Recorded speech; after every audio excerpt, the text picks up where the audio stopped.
ഈ അടുത്ത ഒരു ലേഡി കൗൺസിലിങ്ങിന് വേണ്ടി വരികയുണ്ടായി. അവരുടെ പ്രശ്നം എന്ന് പറയുന്നത് ഹസ്ബൻഡ് ഒരു തരത്തിലും വേണ്ട രീതിയിലുള്ള ലൈംഗിക സംതൃപ്തി നൽകാൻ സഹകരിക്കുന്നില്ല എന്നുള്ളതാണ് പ്രശ്നം. അപ്പോൾ ഈ സ്ത്രീയോട് സംസാരിക്കുമ്പോൾ അവരുടെ ആവശ്യം ഭർത്താവിനെ കൗൺസിലിംഗ് ചെയ്യുകയോ അവർക്ക് വേണ്ട കാര്യങ്ങൾ പറഞ്ഞ് മനസ്സിലാക്കി കൊടുക്കുകയോ ആയിരുന്നില്ല.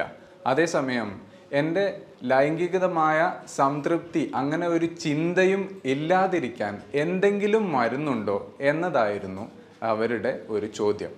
അത്രത്തോളം കുടുംബത്തിൽ അല്ലെങ്കിൽ ഈ ഒരു ബന്ധത്തിൽ സെക്ഷുവാലിറ്റിയിൽ ഒരു പ്രതീക്ഷയുമില്ലാത്ത ഒരവസ്ഥയിലേക്ക് ആ സ്ത്രീ എത്തിയിട്ടുണ്ട് എന്നാണ് നമ്മൾ മനസ്സിലാക്കേണ്ടത്. ഇവിടെ ഒരു സ്ത്രീക്കോ പുരുഷനോ എന്ന് മാത്രമൊന്നുമില്ല ഈ ഒരു സെക്ഷുവൽ ആയിട്ടുള്ള സംതൃപ്തി. രണ്ടു പേർക്കും അനിവാര്യമാണ്. അത് വേണ്ട രീതിയിൽ ലഭിക്കാതിരിക്കുമ്പോൾ പലപ്പോഴും കുടുംബ ബന്ധത്തിൽ പ്രശ്നങ്ങൾ ഉണ്ടാവുകയും ചെയ്യും. പ്രത്യേകിച്ചും എടുത്തു പറയേണ്ട ഒരു കാര്യമാണ് പുരുഷന്മാരുടെ സെക്ഷുവാലിറ്റി നീഡ് എന്ന് പറയുന്നത്. ഈ ഒരു സെക്ഷുവൽ റിജക്ഷൻ എന്നൊരു ഫീലിംഗ് തന്നെ പുരുഷന്മാർക്ക് ഉണ്ട് എന്നുള്ളതാണ് നമ്മൾ മനസ്സിലാക്കേണ്ട ഒരു കാര്യം. സ്ത്രീകൾക്ക് വേണ്ട രീതിയിലുള്ള ഒരു സെക്ഷുവൽ സാറ്റിസ്ഫാക്ഷൻ ലഭിക്കുകയും അല്ലെങ്കിൽ സെക്ഷുവൽ ഇൻ്റർകോഴ്സിനുള്ള ഒരു താല്പര്യമൊക്കെ വരാൻ പലപ്പോഴും ഇൻസ്റ്റൻ്റ് ആയിട്ട് ഉണ്ടായിക്കൊള്ളണമെന്നില്ല. പുരുഷനും സ്ത്രീയും തമ്മിലുള്ള ഒരു ഡിഫറൻസ് എന്ന് പറയുന്നത് തന്നെ പലപ്പോഴും സൂര്യനും ചന്ദ്രനും പോലെയൊക്കെയാണ് എന്ന് പറയാറുണ്ട്. അതായത് പുരുഷൻ സൂര്യനെ പോലെയാണ്, അതേസമയം സ്ത്രീ ചന്ദ്രനെ പോലെയാണ്. വൃദ്ധിക്ഷയങ്ങൾ ഉണ്ടാവും, ചിലപ്പോൾ അമാവാസ്യയായിരിക്കും, ചിലപ്പോൾ ഫുൾ മൂൺ ആയിരിക്കും. ഈ ഒരു വ്യത്യസ്തത ആണും പെണ്ണും തമ്മിലുണ്ട് എന്നുള്ളത് ഒരു യാഥാർത്ഥ്യമാണ്. പക്ഷെ പലപ്പോഴും പലരും അത് മനസ്സിലാക്കാറില്ല എന്നുള്ളതാണ്. ഒരു കുടുംബ ബന്ധം നന്നായി മുമ്പോട്ട് പോവാൻ ഇത് വളരെ അത്യന്താപേക്ഷിതമാണ്. നമ്മളത് മനസ്സിലാക്കിയിരിക്കണം. ഒരു പുരുഷൻ്റെ സെക്ഷുവൽ നീഡ് ഭാര്യയ്ക്ക് അത് മനസ്സിലാക്കുകയും സംതൃപ്തിപ്പെടുത്താൻ സാധിക്കാതിരിക്കുകയും ചെയ്യുകയാണെന്നുണ്ടെങ്കിൽ മറ്റെന്തെല്ലാം കാര്യത്തിൽ നമ്മൾ വേണ്ട കാര്യങ്ങളൊക്കെ ചെയ്യുന്നുണ്ടെങ്കിൽ പോലും പലപ്പോഴും അതൊരു നല്ല റിലേഷൻഷിപ്പ് ക്രിയേറ്റ് ചെയ്യില്ല, അല്ലെങ്കിൽ മെയിൻറ്റെയിൻ ചെയ്ത് കൊണ്ടുപോകാൻ വേണ്ടി സാധിക്കില്ല എന്നുള്ളതാണ്. സെക്ഷുവൽ സാറ്റിസ്ഫാക്ഷനിലേക്ക് വരുമ്പോൾ മറ്റൊരു വ്യത്യസ്തത എന്ന് പറയുന്നത് സ്ത്രീകളെ സംബന്ധിച്ചിടത്തോളം കൂടുതലും അവർ ഒരു തുടക്കം എന്നുള്ള രീതിയിൽ അല്ലെങ്കിൽ ഏറ്റവും പ്രധാനമായ ഒരു ഘടകം എന്ന് പറയുന്നത് റൊമാൻസിങ് ആയിരിക്കാം. അതേസമയം ഒരു പുരുഷനെ സംബന്ധിച്ചിടത്തോളം ഏറ്റവും ഫസ്റ്റ് ഭാഗമായി വരുന്നത് തന്നെ, ഒരു പ്രധാന ഭാഗമായി വരുന്നത് തന്നെ സെക്ഷുവാലിറ്റിയാണ്. അപ്പോൾ ആ ഒരു സെക്ഷുവൽ സാറ്റിസ്ഫാക്ഷൻ പുരുഷന് ഉണ്ടാകുന്നില്ല എന്നുണ്ടെങ്കിൽ അത് ഒരു റൊമാൻസിങ്ങിലേക്കും അതുപോലെ നല്ല ഒരു റിലേഷൻഷിപ്പ്, ഭാര്യയുമായി ഒരു നല്ല റിലേഷൻഷിപ്പിലേക്കും കൊണ്ടുപോവാൻ പലപ്പോഴും പുരുഷന് സാധിക്കാത്ത ഒരവസ്ഥ ഉണ്ടാക്കാം. ഈ ഒരു അവസ്ഥ, അതായത് ഭാര്യ എന്നെ വേണ്ട രീതിയിൽ പരിഗണിക്കുന്നില്ല എന്നുള്ള ഒരു ഫീലിംഗ് ഉണ്ടാവാൻ കാരണമാകുന്ന ഒരവസ്ഥയിലേക്ക് പോകും.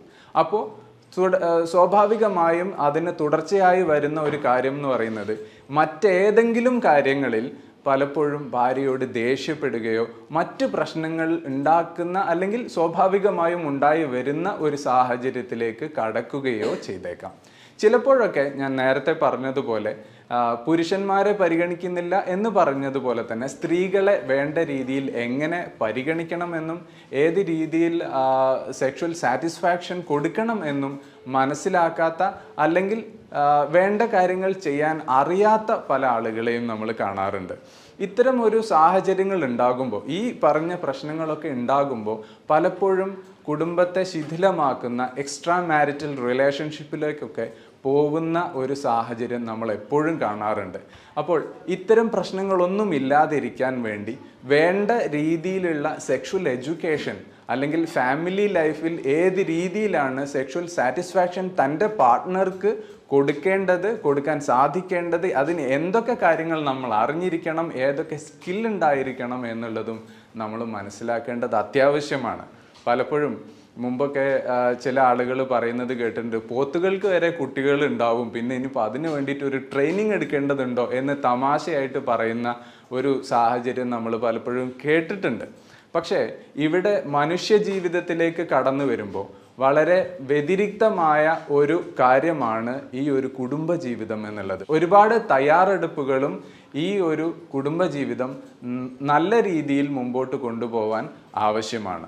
കുടുംബജീവിതത്തിൽ നമ്മളെ ബാധിക്കുന്ന അല്ലെങ്കിൽ കുടുംബജീവിതത്തെ ബാധിക്കുന്ന തരത്തിൽ എന്തെങ്കിലും പ്രയാസങ്ങൾ ഉണ്ടെങ്കിൽ നമ്മൾ ഒരിക്കലും ഒരു എക്സ്റ്റേണൽ ഹെൽപ്പ് എടുക്കാൻ അല്ലെങ്കിൽ ഒരു പ്രൊഫഷണൽ ഹെൽപ്പ് എടുക്കാൻ നമ്മൾ മടിക്കരുത്.